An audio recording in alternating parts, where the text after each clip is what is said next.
Welcome back to the Mental Playbook with Christine Dalgety, Season 2. This season, we are expanding the conversation, hearing from mental health experts, professionals from different industries, and people in the sports world about how they take care of their minds, handle challenges, and build the mindset to thrive both on the job and in life. So, grab a coffee, get comfy, tune in, get inspired, and let's dive into some fascinating conversations. Remember, your mind is super powerful, and with the right tools and knowledge, you can master your mental playbook. And while you're doing that, take care of you. Hey everybody, welcome back to the Mental Playbook with Christine Dalgety. Today's episode is about something that, again, we could really expand in. We're just going to do a short, Lily's going to ask me some questions, some information on pain. Physical pain, chronic pain, and how it is connected to mental health and what it can do to us. I think it's really important, and I have a lot of clients that there is that physical mental connection with it. So I think it's important to talk about. Yep, I agree. And that's why we're doing it. Yep. Okay, so let's just start it off with tell me a little bit about the psychology of pain and the physical pain. Yeah, so trying to simplify. Pain in our body is a signal that there's something going on, right? But it's actually a mental process. So it's not just my leg hurts. There's a part of your brain called the anterior cingulate cortex.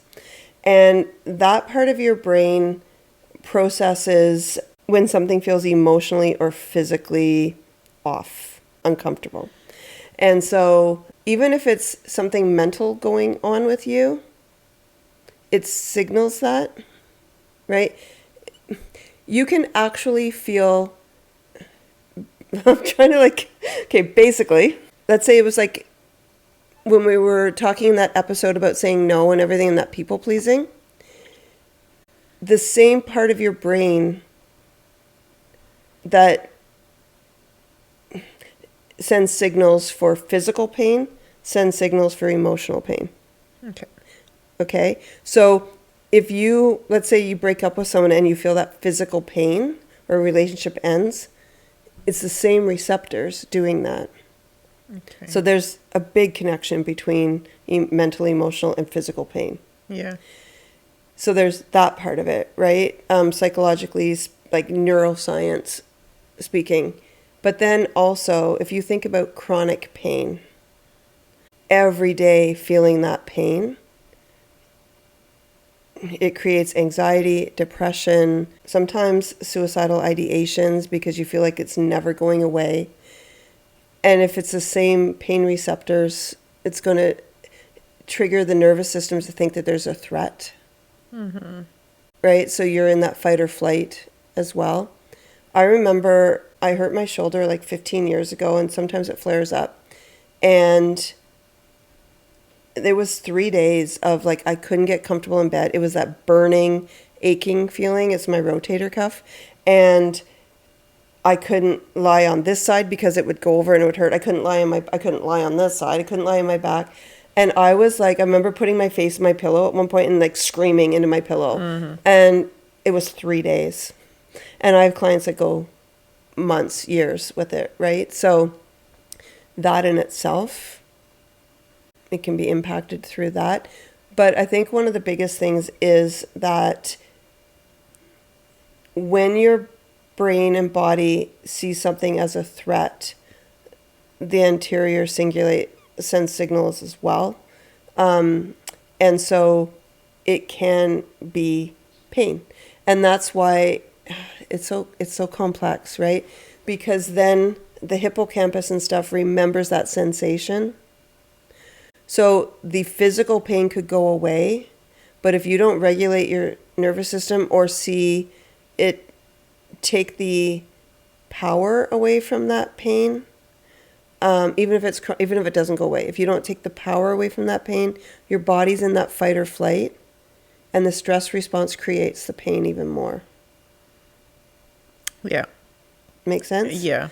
It's hard to simplify it. Can we try with like an example potentially? So let's say somebody, well, I'll use me for an example. I've had knee surgery, Yep. but everything's good, right? Yeah. Like there's no complication. Everything's good. I don't feel pain, but then sometimes pain will come up, but there's no injury. Yep. So like what's potentially happening there? That's a perfect example. That's the hippocampus, right? So let's say after the surgery, you were walking downstairs and it really hurt, or you took a stair or something, it really hurt. That imprints in your brain. That's that, like the hippocampus stores that. And you could have just walked downstairs and you're fine, and all of a sudden it's like, oh, my knee hurts, because it brings up that sensation. Your hippocampus remembers physical sensations and physical aspects walking down the stairs.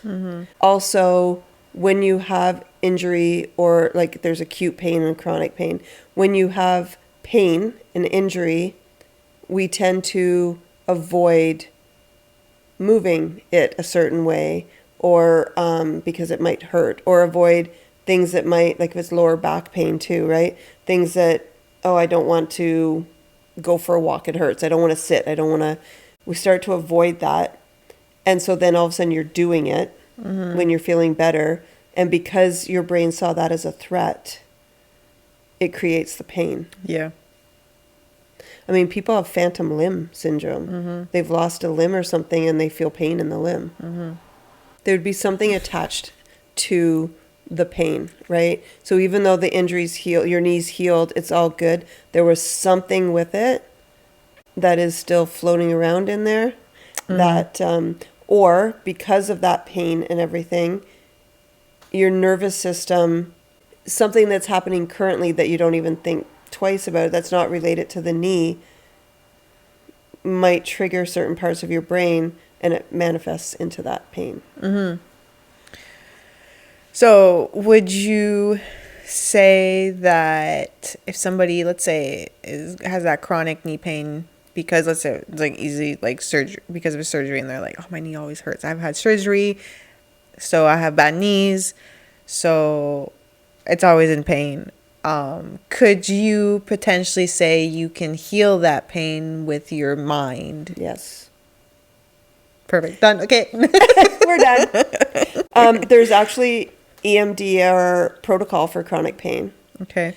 Obviously, if it's a physical injury that's still reoccurring, no, you can't do. You can minimize the pain. Like there's a technique that we in EMDR that we use called light stream, and it's essentially, it was designed for, like, if I get a client to bring up something that happened, and then we identify a color that is healing to them.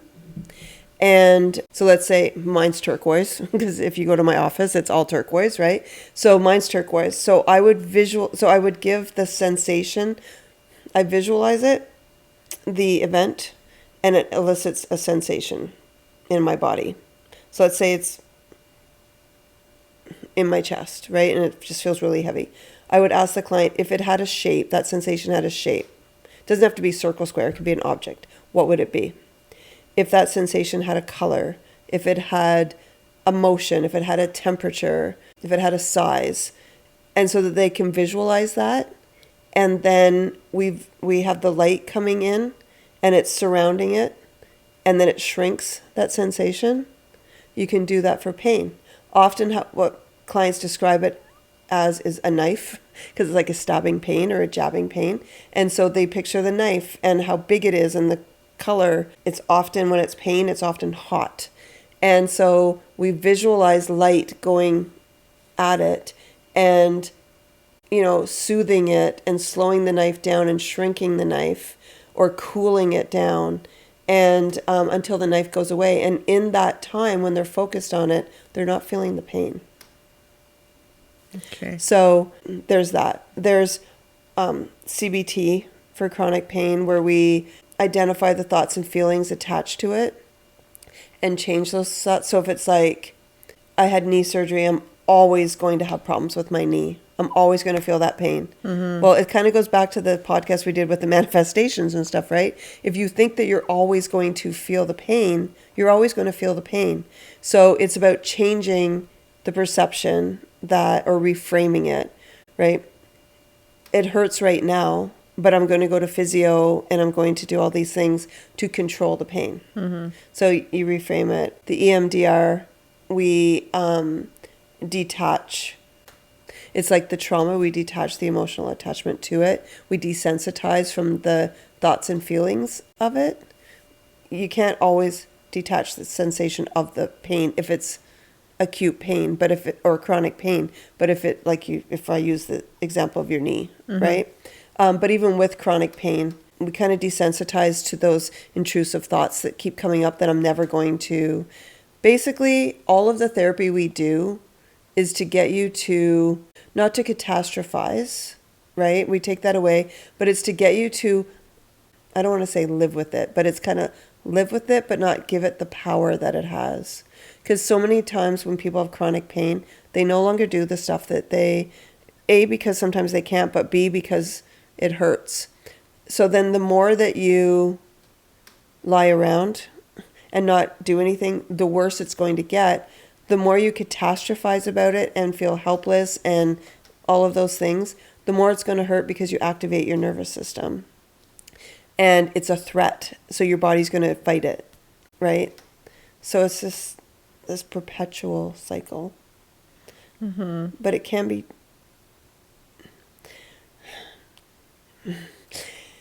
Say it. I don't want people to think that I'm minimizing what chronic pain is like and saying that mental health therapy is going to take it all away and you're going to feel great, because it's not. It's going to help you live with the life that you have. It's going to help you live with the reality that you're in, because we have this one life, right? And so we need to live it every day. And so I haven't experienced chronic pain in a sense of years, days, month, or days. I have years, months. I have a bad back. I've always, as a teenager, had a bad back. And so I do know that often I'm like walking around like, right? But I use the techniques. So I'm like, yeah, this sucks and this hurts, but I'm going to keep moving. I'm going to, and I'm going to keep moving. I'm going to. So I don't want people to think that, oh yeah, Christine's saying you have chronic pain, suck it up, because I am not at all. I'm saying that we can learn ways to live with it. But that's the thing, and it's not about, like you said, it's not about, like, your pain is still real. Like, it's still 100%. 100% a thing. But there's ways that you can build resilience towards it, and that you can, like, how much of that pain is because of that mental aspect. Like, you can still have that physical pain, but how much of that like mental aspect is making that pain like so much more higher of a level? Absolutely. A lot, right? It's because if you think about everything that the stress response does in your body, heart rate increases, breathing changes, blood is flowing more, muscles are contracting, digestive system is affected, nervous system obviously is affected. Everything physical and mental is activated when your nervous system is activated. Yeah. And so your body's going to hurt more, and it's going to be exhausted. Yeah, it's getting you to live your life with it. Also, we have people who, like you said, had surgery and stuff. It still comes up and everything, so it's getting you to address those things too. But when it's chronic pain, it's not about saying, well, just do this and you won't hurt anymore. It's about saying, okay, what can we do so that you can live a somewhat normal life? Catastrophizing and like dooming, like what's just catastrophizing, I'm never going to feel better and stuff, is going to make it worse. It just is. Especially like not only with what we were saying about the nervous system and all of that, but that anterior cingulate cortex, emotional pain, physical pain, same receptor. So if your nervous system's activated and you're going through this anxiety, physical pain's going to be increased. I think it's also the way people talk about it, because when I was a personal trainer when I got my knee surgery. Yes. And I worked with a lot of like older clients, and a lot of them had like knee surgeries, knee replacements and all that. They're like, "Oh, like you're going to have bad knees forever." And it's hard cuz it's like counteract, like telling them like, it's like, "No, I'm getting it fixed." So it's not broken, like painful anymore. But then there's so much to it that comes with like making sure your knee feels good, like but yeah, so it's just the words we tend to want to use, which back to like that negative thinking, that negative visualization, like absolutely. And I have seen, like personally and professionally, people who've had major surgeries and their mindset.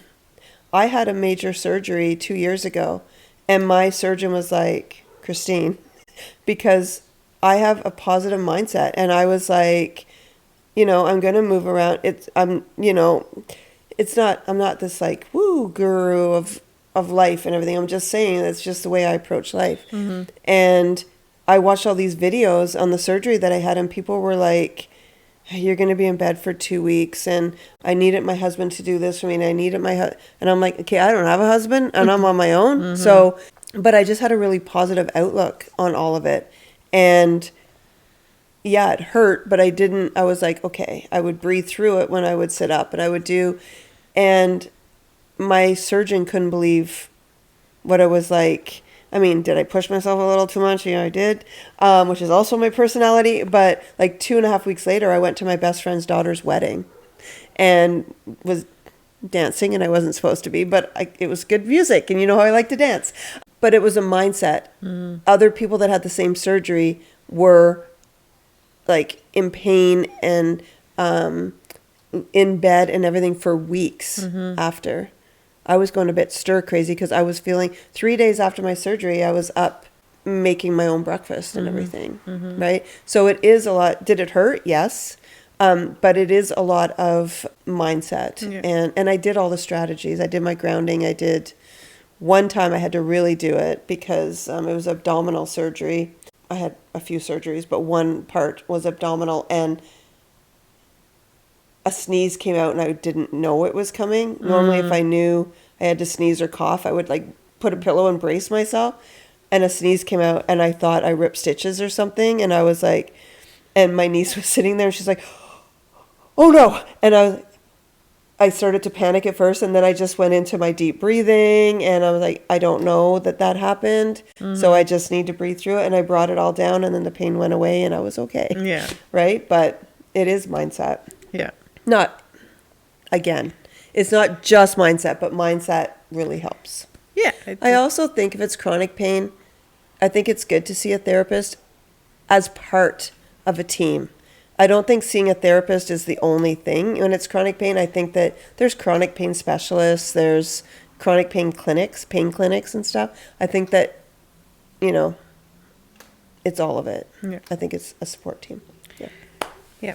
Is there like some tricks that people can do by themselves to build resilience towards like either if they're having chronic pain or like, I know it's not that easy, but like some like little steps that they're dealing with pain every day that. I think that number one is, and this sounds kind of, but it's push through the pain in the sense that don't avoid movement.